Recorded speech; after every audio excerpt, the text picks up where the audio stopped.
¿Qué tal? Vamos a discutir el tema del cerebelo, correlaciones clínicas. Para hablar de las correlaciones clínicas o síndromes clínicos o signos y síntomas clínicos asociados a afectación cerebelosa, tenemos que dar un leve repaso de la estructura y función del cerebelo. El cerebelo, cuyo nombre literalmente significa cerebro pequeño, cumple principalmente funciones motoras. Es una estructura del sistema nervioso central que se localiza en la fosa posterior y que, como recordaremos, está separado de los hemisferios cerebrales a través de la tienda del cerebelo, la prolongación de dura madre que separa estos dos compartimientos en una región supratentorial y una región infratentorial. El cerebelo se comunica a través de las demás estructuras del sistema nervioso central por medio de los pedúnculos cerebelosos. Tenemos tres pares de pedúnculos cerebelosos inferiores, medios y superiores, o conocidos como cuerpo restiforme, brachium pontis y brachium conjunctivus en dicho orden. En las imágenes de la derecha podemos observar dos vistas del cerebelo. La primera nos muestra una vista inferior del cerebelo, en el cual podemos distinguir las tres estructuras básicas del cerebelo. De forma lateral, dos hemisferios cerebelosos que están divididos por una estructura media delimitada por una región denominada vallécula que corresponde al vermis cerebeloso. En la imagen inferior observamos una vista anterior del cerebelo. La vista anterior del cerebelo, además de las estructuras mencionadas, nos muestra dos saliencias o prominencias inferiores o ventrales del cerebelo que corresponden a las amígdalas cerebelosas. Esas estructuras es importante recordar que se asocian a herniación durante cuadros de hipertensión intracraneal severa. En esta misma imagen podemos ver los pedúnculos cerebelosos medio y superior que, como dijimos, comunican al cerebelo con las demás estructuras del sistema nervioso central. El pedúnculo cerebeloso inferior o cuerpo restiforme con el bulbo raquídeo o médula oblonga, el pedúnculo cerebeloso medio o brachium pontis con el puente de Barolio y el pedúnculo cerebeloso superior o brachium conjunctivum con el mesencéfalo. Existen múltiples divisiones que categorizan a las estructuras diversas que constituyen el cerebelo. Para comenzar, tenemos divisiones anatómicas que pueden tomarse en cuenta desde un plano transversal o desde un plano longitudinal. Desde un plano transversal, el cerebelo consta de un lóbulo anterior, un lóbulo posterior y un lóbulo flóculo-nodular. Desde un plano longitudinal, el cerebelo consta de las estructuras que recién mencionamos, que corresponden al vermis en la línea media, delimitada por la vallécula, el paravermis, que es la región intermedia entre el vermis y los hemisferios cerebelosos. En cuanto a sus divisiones funcionales, si bien dijimos que el cerebelo se encarga principalmente de una función motora, esta a su vez se puede subclasificar de acuerdo a tres categorías distintas. La primera es el vestíbulo cerebelo, que corresponde anatómicamente a la región flóculo-nodular. Subdivisión, como su nombre lo dice, se encarga del equilibrio y movimiento ocular mediante conexiones recíprocas con el sistema vestibular. El espinocerebelo, por su parte, que se comunica con la médula espinal y que corresponde al lóbulo anterior del cerebelo, se encarga del tono muscular y de los movimientos axiles. Y por su parte, el cerebro-cerebelo, que corresponde al lóbulo posterior, se encarga de planeación motora compleja e inicio del movimiento. En cuanto a las divisiones filogenéticas del cerebelo, existen tres de acuerdo a su evolución. La más antigua corresponde al arquicerebelo, a la región flóculo-nodular, siguiendo el paleocerebelo, que corresponde al lóbulo anterior, y la parte más actual del cerebelo corresponde al neocerebelo, que se relaciona al lóbulo posterior de este mismo. Si bien el cerebelo contiene la mayor cantidad de neuronas del sistema nervioso central y se subdivide, al igual que los hemisferios, en sustancia gris cortical y sustancia blanca profunda, existen también núcleos profundos grises cerebelosos, Son 4 núcleos: el núcleo dentado de lateral a medial, seguido por los núcleos globoso y enfoliforme, que en conjunto se conocen como núcleo interpuesto, y por último el núcleo fastigio medial. Estos núcleos profundos guardan una relación con la estructura vermiana y los dos hemisferios cerebelosos para vías de entrada y salida al cerebelo. Comenzando con la parte clínica de síndromes cerebelosos, desde la perspectiva histórica, inicialmente fue difícil categorizar síntomas clínicos y su asociación directa con lesiones del cerebelo. Gordon Holmes, en el siglo XX, tras las término de la Primera Guerra Mundial, constituyó lo que se conoció posteriormente como tríada de Holmes o tríada de signos del cerebelo en pacientes con lesiones de guerra. Esta constaba de astenia o debilidad, ataxia y atonía. Posteriormente, con la evolución clínica de la medicina, se realizaron las primeras descripciones de signos y síndromes cerebelosos en trastornos hereditarios como la ataxia de Friedreich o enfermedades desmielinizantes de conocimiento más actual como la esclerosis múltiple. Fue hasta los años o décadas de los 70s y 80s cuando las tomografías y el advenimiento del estudio de resonancia magnética nos permitió realizar correlaciones anatomoclínicas y adjudicarlas a lesiones específicas de las distintas estructuras del cerebelo. De manera general, las manifestaciones del cerebelo suelen ser ipsolaterales, a diferencia de la representación contralateral de la mayoría de lesiones corticales y de vías descendentes. En cerebelo vamos a presentar una relación ipsilateral. Característicamente, el cerebelo tiene una representación somatotópica. Esto quiere decir que la lesión en los hemisferios cerebelosos va a afectar predominantemente a las extremidades, causando una ataxia apendicular, mientras que la lesión vermiana va a afectar a el tronco, causando ataxia o inestabilidad troncal. Es importante saber que las lesiones de los núcleos profundos o de el pedúnculo cerebeloso superior causan signos más graves que las lesiones corticales cerebelosas.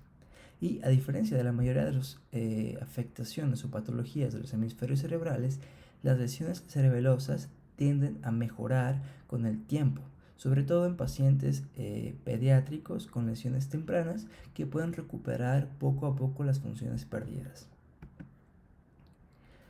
El estudio con animales experimentales nos permitió comprender a mayor profundidad las funciones específicas de las distintas estructuras de acuerdo a su clasificación filogenética en el cerebelo.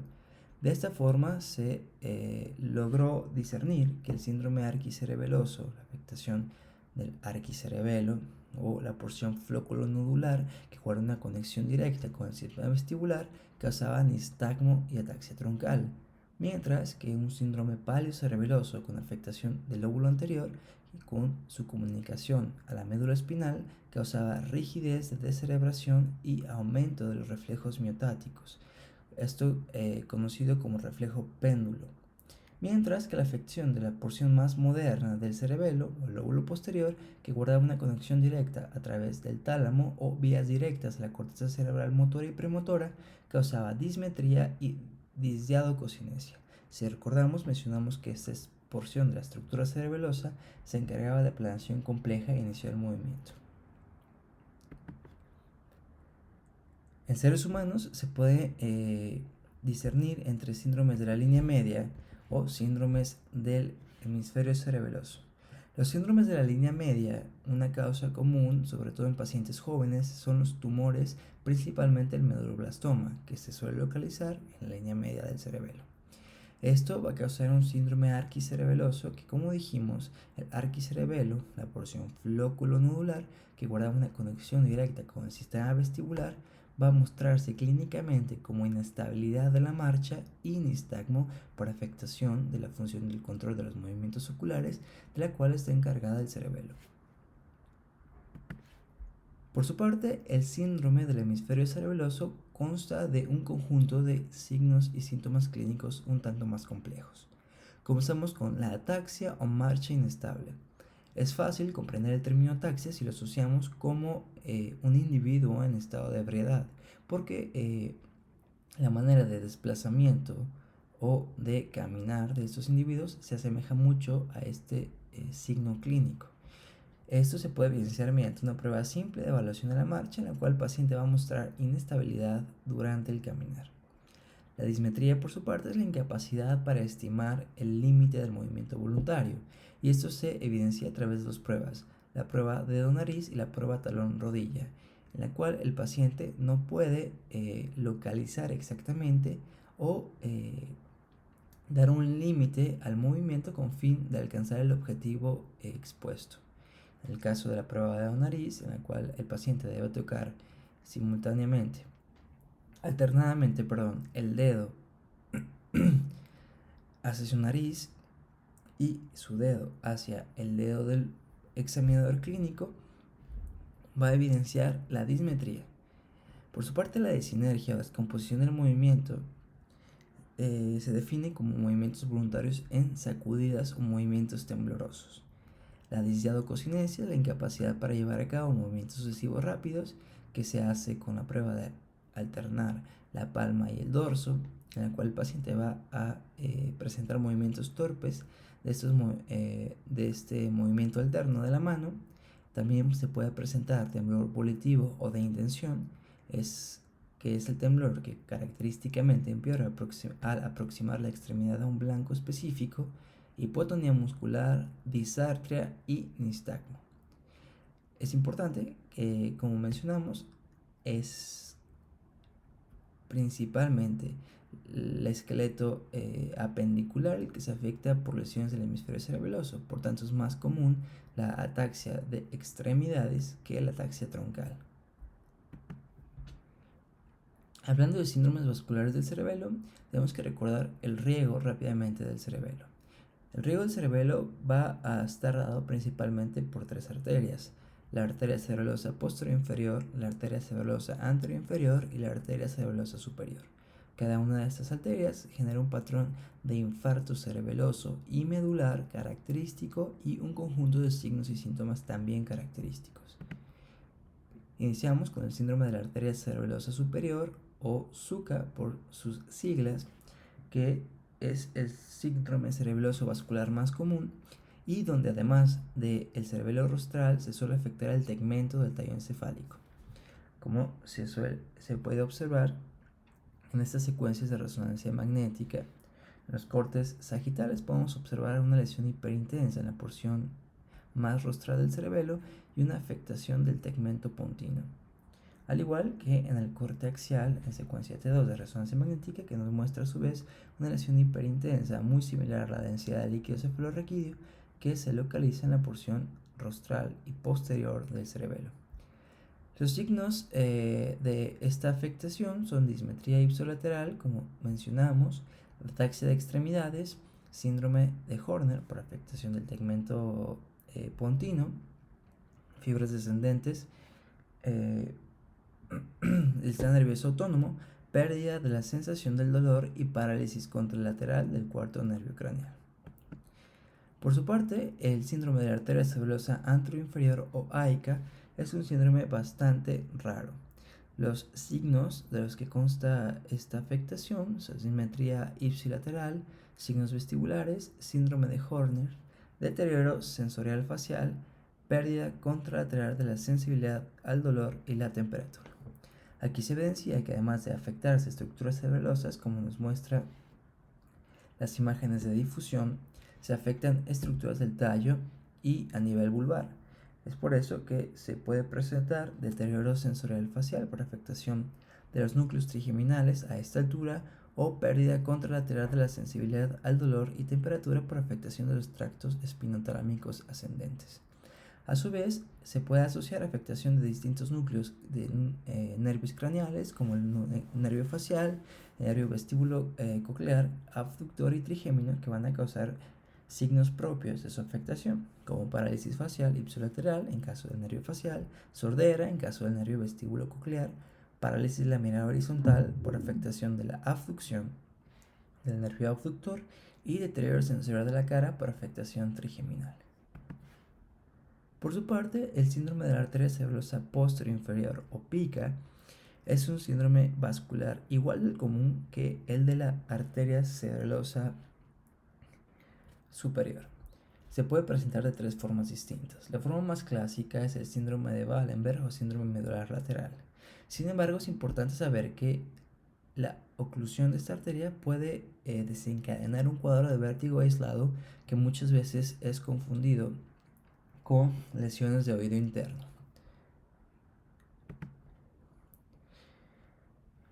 Hablaremos ahora de los síndromes del desarrollo cerebeloso. Iniciamos con las malformaciones de Chiari, que fueron descritas por Cleland y Chiari hacia el año 1891 y que son tres tipos distintos. El tipo 1 se caracteriza por la salida o herniación del polo inferior de los hemisferios cerebelosos a través del agujero magno. El tipo 1 es el tipo más benigno, ya que generalmente se presenta como un cuadro asintomático o con cuadros de dolor occipital o cefalea que suele aumentar ante maniobras de Valsalva. El tipo 2, en el cual se agrega salida de la médula oblongada por el agujero magno, lo cual conlleva el desplazamiento de parte del cuarto ventrículo y oclusión de los agujeros de Magen y Ilushka, por lo cual se puede acompañar de otras afectaciones como siringomielia, hidrocefalia o mielomeningocele. En el tipo 2 sí suele existir datos clínicos como disfonía, estridor respiratorio y dificultad de la deglución por afectación o compresión de la unión cervical y la médula oblongada. Y por su parte, el tipo 3 es una herniación cerebrosa total que es bastante rara y que se suele asociar con un meningocele cervical alto. En estos cortes de resonancia magnética en T1, al igual que en el esquema, podemos observar una ligera herniación de la porción inferior del cerebelo. En la primera imagen de resonancia magnética observamos la salida de la parte del cerebelo a través del agujero magno que corresponde a una malformación de Chiari tipo 1, mientras que la imagen de la derecha observamos que además de salir parte del cerebelo a través del agujero magno, existe salida de la médula oblongada que da esta imagen plana de la médula oblongada a altura del agujero magno. Además, hay una distensión importante de las astas laterales de los ventrículos laterales que nos habla de obstrucción a este nivel. La malformación de Dandy Walker por su parte consta de una triada: agenesia total o parcial del vermis cerebeloso, dilatación subsecuente quística del cuarto ventrículo y crecimiento de la fosa posterior, que suele asociarse a un desplazamiento superior de la tienda o tentorio, el tórculo o prensa de aerófilo y el seno transverso. Esta malformación se puede asociar con hidrocefalia y retraso mental. En la imagen de la derecha, en la imagen de tomografía, observamos que si bien se pueden alcanzar a percibir ambos hemisferios cerebelosos, la porción vermiana media no se encuentra bien desarrollada y esto conlleva una dilatación quística del cuarto ventrículo, como se observa en la imagen del lado izquierdo. De igual forma, tenemos bien delimitado un hemisferio cerebeloso sin formación del vermis, como nos muestran las imágenes inferiores, y crecimiento del cuarto ventrículo. Y por último, la hipoplasia cerebelosa, que como su nombre lo dice es un desarrollo incompleto del cerebelo. Es un cerebelo pequeño con surcos prominentes que caracteriza muy bien el término de árbol de la vida que fue dado al cerebelo en sus primeras descripciones y que se acompaña con una cisterna magna prominente y una dilatación quística del cuarto ventrículo. Es una malformación congénita que se puede asociar al consumo de ciertos fármacos como fenitoína en adultos y que si bien puede ser asintomática se puede acompañar también de síntomas, principalmente hipotonía.